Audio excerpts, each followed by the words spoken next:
1 या 2 दिन के बाद हमें पता लग जाएगा कि अमेरिका अपनी इस बचकानी हरकत से पीछे हट रहा है। सर, जी। लेकिन अमेरिका की क्या ये बचकानी हरकत वाकई में अमेरिका इस बात को इतनी गंभीरता से ले रहा है या नहीं ले रहा है? बात तो ये भी हो जाती है, क्योंकि जिस तरह से डोनाल्ड ट्रंप की तमाम नीतियां या उनके जो ये कैलकुलेशंस रहे हैं ईरान को लेकर, वो तो बहुत ज्यादा मिस कैलकुलेशंस हो गए और बड़े मिसगाइडेड रूप में चले गए। जहां सर, अगर मैं गलत बोल रही हूँ तो, और इसका फायदा कहीं ना, नुकसान तो हुआ ही हुआ, इस पूरे युद्ध में नुकसान तो बहुत को हुआ, चाहे बात ईरान हो, इजराइल हो, अमेरिका हो या फिर जो अन्य गल्फ कंट्रीज हैं, लेकिन फायदा जिनको हुआ उसमें रूस और चाइना सबसे अव्वल है। और चाइना तो अब कहा जा रहा है कि भाई वो तो अब ग्लोब मास्टर बनने की कोशिश में है। नैना जी, एक चीज मैं पहले आपको बता दूं, हमारे मित्र जो हैं साथ में पैनल में, जी जी। ये बड़ी पैनी नजर रखते हैं खाड़ी ही नहीं, पूरे डिफेंस मामले में बड़ी पैनी नजर रखते हैं। और इसलिए इन्होंने जितनी सारी चीजें कही हैं बहुत मायने रखती हैं। लेकिन इसमें मैं एक चीज ऐड कर दूं, ये टर्म्स ऑफ एंगेजमेंट जो है, जिसमें कि अमेरिका ने एक एक चोक लगा रखी है, उसमें 2-3 चीजें और चीजें हैं। क्योंकि उसने, अमेरिका ने कहा है कि अगर किसी ने ईरानियन ऑयल या ईरानियन जो क्रूड हैं वो लेके आ रहा है तो उस पर हमारी नजर होगी, उसको हम रोक लेंगे। दूसरा चीज कहा है कि अगर किसी शिप ने ईरान को ये जो पेनल्टी है, जो अगर पेनल्टी है उसको पे करके तब आ रहा है तो हम उसको भी रोकेंगे। अब ये देख लीजिए, ईरान किसी भी और देश से, और देश के क्राफ्ट को या और देश के क्रूड को, ऑयल को, गैस को अपने हॉर्मुज से गुजरने नहीं देगा जब तक कि वो टोल टैक्स वहां पे पे नहीं करेगा। तो अगर कोई जहाज वहां पे ओमान का, कतार का है, कुवैत का है, यूएई का है, और वो आने के लिए आज वो $1 पर बैरल जो है वो देने के लिए तैयार है, टोल टैक्स। अगर वो देख के बाहर आ रहा है तो अमेरिका कह रहा है कि मैं उसको भी रोकूंगा। तो ये सिर्फ ईरानियन चोक पॉइंट नहीं, ईरानियन पोर्ट पे चोक पॉइंट नहीं है, ये सबों के ऊपर में चोक पॉइंट है। क्योंकि दूसरों को ईरान नहीं निकलने देगा हॉर्मुज से, क्योंकि वो डायरेक्ट लाइन ऑफ अटैक में है।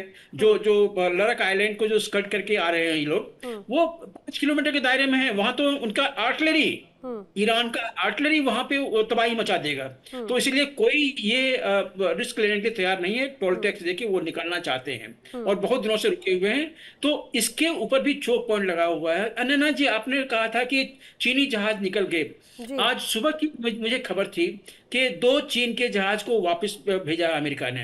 अब अगर आपकी बात सच है तो मतलब फिर वो चीन के जहाज जो हैं उसको अमेरिका ने अनदेखी कर दी है। और इसका एक कारण है, अमेरिका चीन से पंगा नहीं लेगा, ये नोट कर लीजिए आप। अच्छा। चाहे चाहे जिस भी प्रिटेक्स्ट पे उसको आने दे, वो उससे पंगा नहीं लेगा, शायद रोक लेगा। और अगर चीन ने अनदेखी कर दी उसके कमांड को, तो कन्फ्रंटेशन नहीं करेगा। क्योंकि चीन की आज के दिन में न्यूमेरिकल सुपेरियोरिटी है सी में, ओशन में। तो वो नेवी का उसका सुपेरियोरिटी है नंबर में, और उसके जहाज वहीं पे ग्वादर में हैं, सबमरीन है, कुछ डिस्ट्रॉयर्स हैं वहां पे ग्वादर में अभी पार्क किए हुए हैं। तो अगर उसको यहाँ आके अमेरिका को कन्फ्रंट करना पड़ेगा, क्योंकि अमेरिका ने धमकी दिया है कि अगर कोई भी शिप अगर नेवी के द्वारा एस्कॉर्ट है तो हम उस पर फायर करेंगे। अब ये जो धमकी है ये बहुत अजीब है। और इसीलिए आज आपने सुना होगा कि प्रधानमंत्री मोदी ने भी 40 मिनट ट्रंप से बात की है, क्योंकि ये ऐसा पॉइंट है कि अगर आप नेवी एस्कॉर्ट ये छोटी छोटी चीजों के लिए, कि कोई और ड्रोन ना आके गिर जाए, कोई और चीज ना आके गिर जाए, उसके लिए हमारे जो जहाज हैं वो पहले भी हमारे नेवी द्वारा एस्कॉर्ट हुए हैं। तो अगर हमारे जहाज पे अगर अमेरिका ने फायर किया तो इसका रिस्पांस क्या होगा? इसीलिए शायद मेरे ख्याल से प्रधानमंत्री मोदी ने भी आज 40 मिनट बात की है। तो यहाँ पे जो मामला है ये काफी क्रुशियल है, मतलब टेंटर हुक आप कह सकते हैं। क्योंकि अगर अमेरिका ने इंडियन नेवी पे, शिप पे अगर फायर किया, डुबाने की कोशिश की या उसको डैमेज करने की कोशिश की, तो इंडिया जो है वो उसको चुप नहीं बैठेगा, वहां पे ये रिस्पॉन्ड करेगा। और यही बात है, इंडिया का क्या रिस्पॉन्स है ये तो है बड़ी दिलचस्प। आपने हालांकि पहले ही ब्रेकिंग न्यूज बता दी, लेकिन मैं अपने दर्शकों को भी जरा बता देती हूँ जल्दी से।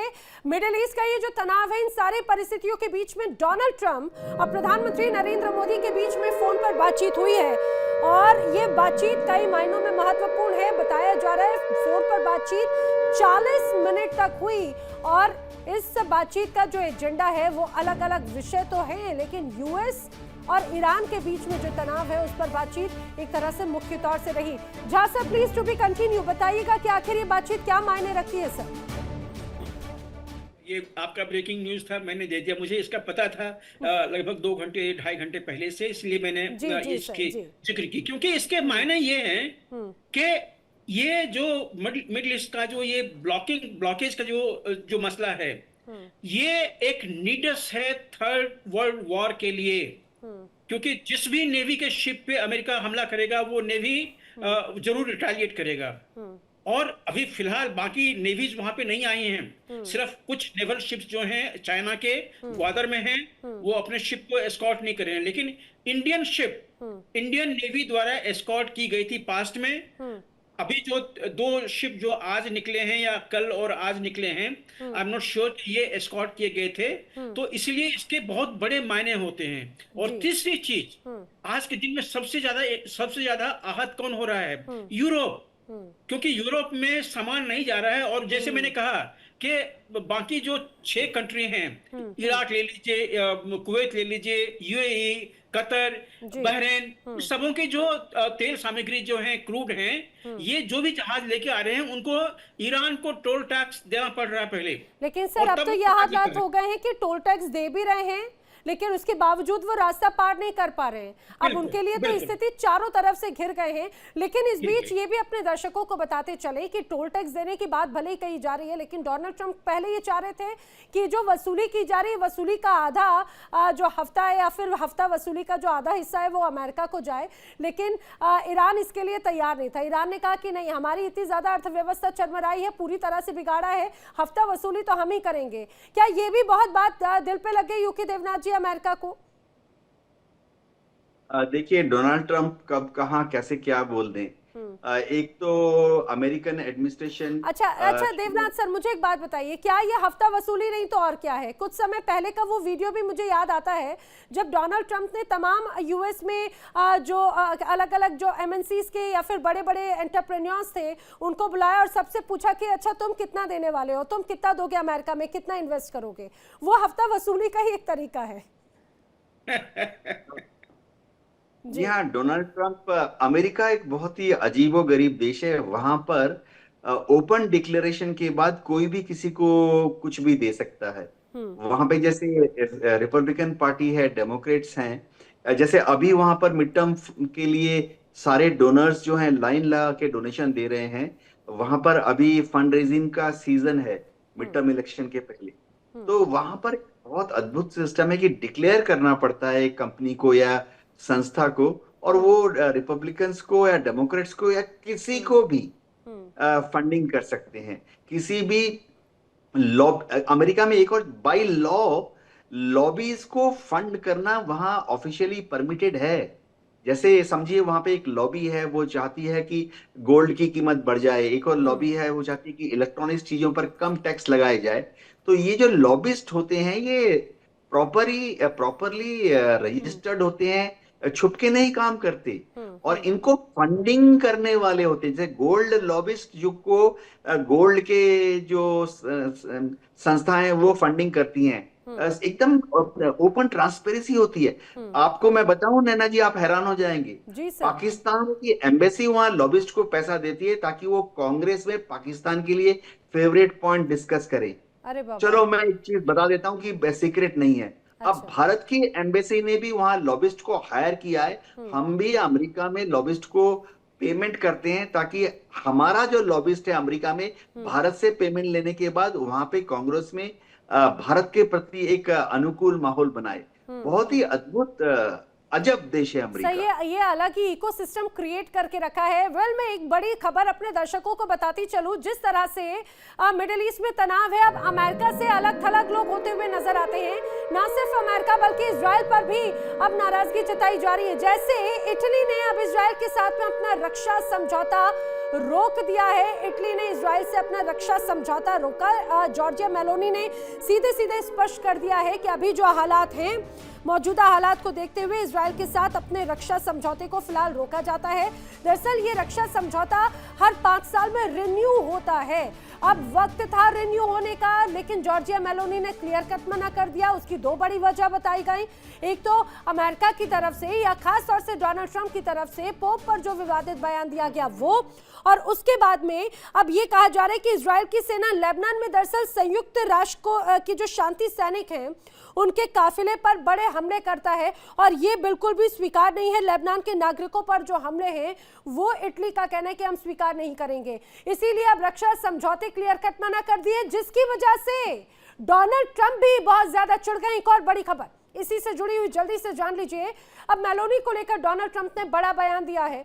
मेलोनी को लेकर उन्होंने कहा है कि भाई मेलोनी को मैं गलत समझता था, लेकिन अब मुझे लगता था कि उनमें साहस है, लेकिन मेलोनी हार गई। ईरान 2 मिनट में इटली को उड़ा सकता है, ये बात डोनाल्ड ट्रंप की तरफ से कही गई है। आप ये मान के चलिए जिस तरह से इटली की तरफ से इजराइल के साथ में अपने रक्षा समझौते खत्म कर दिए गए, तो डोनाल्ड ट्रंप कह रहे हैं कि ईरान 2 मिनट में इटली को उड़ा सकता है। मुझे लग रहा था कि इटली में दम है, मुझे लग रहा था कि यहाँ पर जॉर्जिया मेलोनी में दम है, लेकिन मैं गलत साबित हुआ। जल्दी से यूके देवनाथ जी इस परिस्थिति को भी लेकर बताइएगा। अलग अलग बातें कही जा रही थी कि अगर इटली की तरफ से रक्षा समझौता अगर रोका गया तो वो पोप पर की गई टिप्पणी थी। लेबनान में जिस तरह से यहाँ पर हमले हो रहे हैं उस पर को लेकर भी नाराजगी है। देखिए, डोनाल्ड ट्रंप का बहुत ही हास्यास्पद बयान है। इटली जो है लगातार इस युद्ध के शुरुआत के दिनों से ही अमेरिका के खिलाफ था कि अमेरिका ने क्यों बमबारी चालू की ईरान पर। इसमें कोई दो राय नहीं है। इटली, फ्रांस, स्पेन, ये सारे अमेरिका के खिलाफ है कि बमबारी क्यों शुरू की गई। और जब बात आई कि नेटो कंट्रीज को ज्वाइन करना चाहिए अमेरिका को ईरान का घेराबंदी करने के लिए, स्ट्रेट ऑफ हॉर्मुज खोलने के लिए, तो यही अग्रणी देश थे इटली, फ्रांस, स्पेन, नेदरलैंड, जिन्होंने कि अमेरिका का विरोध किया था। अभी हो क्या रहा है, ईरान इटली को अपना मित्र देश मानता है। आप हैरान हो जाएंगे। ईरान की जो IRGC है, अगर इटली का शिप स्ट्रेट ऑफ हॉर्मुज से निकल रहा है तो IRGC उसको बिना किसी खतरे के निकलने देती है, क्योंकि अब ईरान के डेफिनेशन में इटली एक मित्र देश बन गया है। क्योंकि इटली जो है वो अमेरिका के विरुद्ध बयान दे रहा है, और क्योंकि इटली ईरान के सपोर्ट में भी बयान दे रहे हैं। इसी तरह से अब कल और परसों आप खबर आएगी कि फ्रांस और स्पेन, इन दोनों देशों के शिप्स को भी IRGC straight of Hormuz cross करने दे रही है, क्योंकि अब ईरान मानता है कि फ्रांस और स्पेन भी अमेरिका के खिलाफ बयान दे रहे हैं और ईरान के मित्र देश हैं। जी जी इसी बीच एक और बड़ी खबर मैं बता देती हूँ, फिर मैं जासर का रिएक्शन ले रही हूँ। बड़ी खबर यह है कि ईरान की अरब देशों से मुआवजे की मांग शुरू हो चुकी है। जी हाँ, UN में ईरान के राजदूत अमीर सईद ने दरअसल मांग की है बहरीन, कतर, सऊदी और जॉर्डन से कि हमें मुआवजा दिया जाए। युद्ध में अरब देशों की जमीन का इस्तेमाल किया गया था ईरान पर हमले करने के लिए, और अब इसीलिए उसकी भरपाई अब इन तमाम अरब कंट्रीज को करनी होगी। आप ये समझिए कुछ समय पहले ऐसी ही मांग खासतौर से कतर की तरफ से कही गई थी। कतर की तरफ से कहा गया था कि जिस तरह से ईरान ने बड़े हमले किए, अब उसका मुआवजा दे। अब एक तरह से ईरान जिस तरह से नुकसान हुआ है, लेकिन जासर ये तो ऐसा लग रहा है कि ठीक है, नुकसान दोनों तरफ से पहुंचाया जा रहा है। अब दोनों भरपाई करने के लिए एक दूसरे की टांग खींचने में लगे हुए हैं फिलहाल। हालांकि भरपाई होगी नहीं होगी ये तो नहीं पता, लेकिन जो जख्म दिए क्या वो कभी भर पाएंगे? देखिए, भरपाई का मामला जो है वो ईरान इसलिए इंसिस्ट कर रहा है कि ये खाड़ी के देश दें, क्योंकि ईरान जानता है अमेरिका कॉम्पनसेशन नहीं देगा।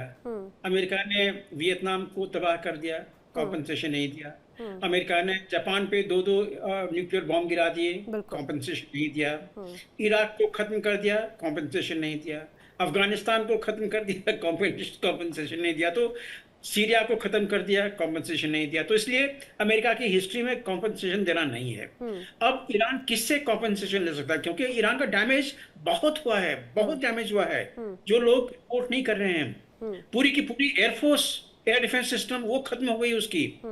क्या उसके जो सरफेस नेवी है, सरफेस नेवी मतलब एबव द सरफेस की बात कर रहा हूँ, चाहे शिप हो जी जी। और फास्ट बोट्स हो, डिस्ट्रॉयर्स हो, ये सारे खत्म कर दिए हैं लगभग। सिर्फ उसके जो कि ईरान के इंटरनल वाटर में तीन या चार लेयर होते हैं वाटर्स के। एक होता है इंटरनल वाटर, दूसरा होता है टेरिटोरियल वाटर, तीसरा होता है कंटिगुअस जोन, चौथा होता है इकोनॉमिक जोन। तो उसमें से जो पहला दो है इंटरनल वाटर, वही शिप जो ईरान के इंटरनल वाटर में आईआरजीसी की देखरेख में छुपे हुए हैं वही बचे हैं, नहीं तो और नहीं बचे हैं। ईरान के पास में लेकिन 16 जासर ये तो वही बात हुई कि अमेरिका सबको नष्ट कर देगा, कॉम्पनसेशन नहीं देगा, उनसे उगाही करता रहेगा। भाई अमेरिका पर सैंक्शंस क्यों नहीं लगाए जा सकते? अमेरिका की दादागिरी गुंडागिरी कब तक चलेगी? कुछ तो ऐसी व्यवस्था हुआ है। ऐसे तो अमेरिका का जब मन चाहे, जब अलग अलग, आप ही ने बताया अलग अलग साल बदलते चले गए, लेकिन तबाही और तबाही मचाने का पैटर्न तो अमेरिका का बिल्कुल वही है। नैना, तुलसीदास जी ने आज से 2500 साल पहले कहा था, समरथ पे नहीं दोष गोसाई। तो अब अमेरिका के पास में लाठी है तो भैंस भी उसी के है। अब अमेरिका जो अभी यहाँ जो कुछ भी कर रहा है वो तो बिल्कुल दादागिरी है ना। और यहाँ पे ये अकेला नहीं है, इसके पहले वो वेनेजुएला में कर चुका है, इसके पहले वो क्यूबा को ब्लॉकेट कर रखा है पिछले लगभग साल भर से, ब्लॉकेट कर रखा है पिछले साल भर से, लेकिन कहीं पे कोई आवाज नहीं उठ रही है। यूएन में बात जाती है, यूएन जानते हैं आज के दिन में वो यूएन के पास में कुछ भी नहीं बचा हुआ है। तो ये वहां पे कर चुका है, उसने ग्रीनलैंड को धमकी दे रखी है, उसने और भी बहुत सारे तहस नहस करने का, वर्ल्ड को तहस नहस करने के लिए अमेरिका आज ऐसा कुछ भी नहीं छोड़ रखा है जिसका कि वर्णन किया जाए। और डोनाल्ड ट्रंप कब क्या बोलते हैं इसको लेके शायद अब हम लोग भी कभी कभार कतराते हैं कि क्या इस पे चर्चा हम लोग करें, क्योंकि उसके स्टेटमेंट में